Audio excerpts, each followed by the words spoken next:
This is a story of two mountain bikers who wanted to ride somewhere no bike has been before.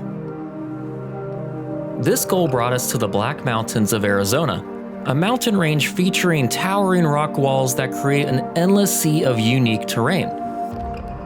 It was here on a rainy winter day that we found exactly what we were looking for: an abandoned gold mine from the 1900s featuring a 1,200-foot-long ravine going up to 500 feet underground. All we needed now was a bike, some cameras, and help from the Path Bike Shop to make it happen.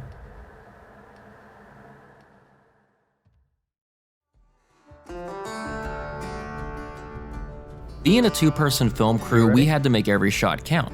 The first phase of the shoot was to drive out, assess the trails, and plot the route. On the way, driving past evidence of the mine's history, like this distant square which was home to the ore processing plant, and this more recent tunnel which cuts another 200 feet beneath the ravine. Now, we wanted to film this video like one continuous ride, so using good old Google Maps and a tablet, first a route was plotted, and then 14 above-ground segments were planned out featuring both camera and drone positioning. All we needed now was to put Juan on a bike, which happened to be a giant Rain-E.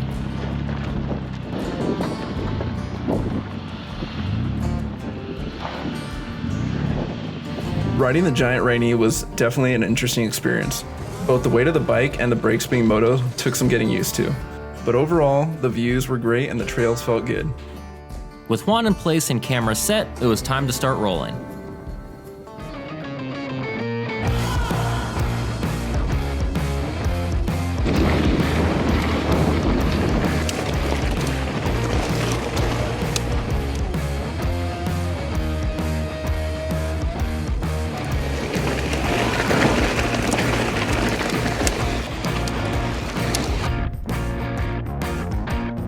Everything was going smooth until segment 4, when Juan descended down around a corner and never came back up.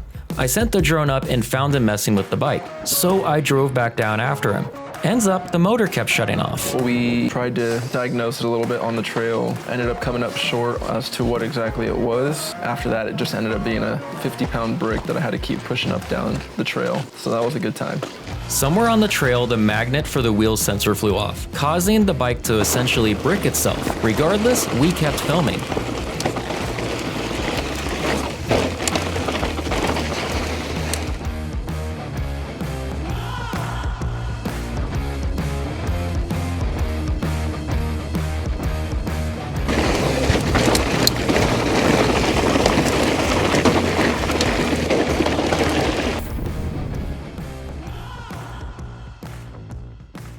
As a quick backstory, this mine opened in 1902. Over 44 years, they mined a giant vein of quartz, leaving the ravine you see now. But that's not all. Through some research, I found maps for this mine. Parallel to the main ravine, miners were chasing other veins of quartz, from a few feet wide to entire walls, leading to a series of tunnels that we could ride through.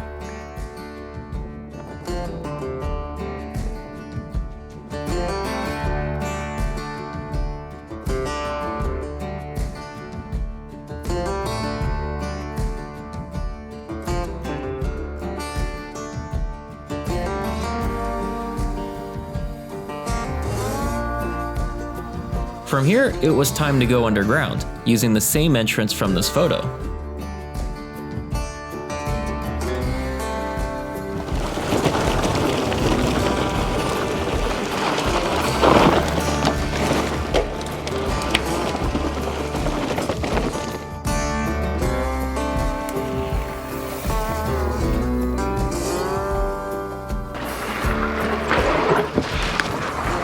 Riding into the mines was pretty fun.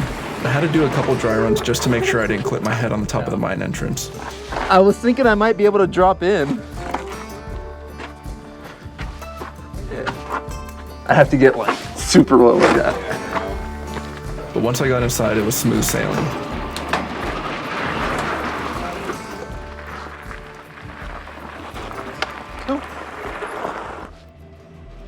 Once inside the mine, temperatures instantly dropped and we could truly see the scale of this operation.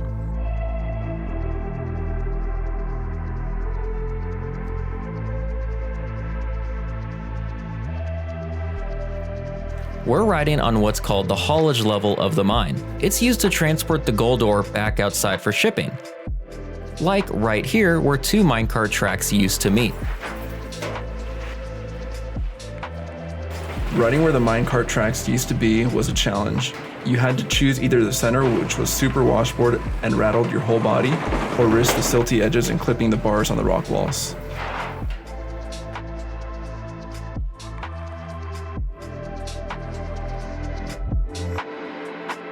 As we went deeper into the mine, we began running into issues. Ore chutes are used to drop rock from one level to another, and with no minecarts in place, over time these areas filled up, blocking our path. So with that, it was time to wrap up at the elevator.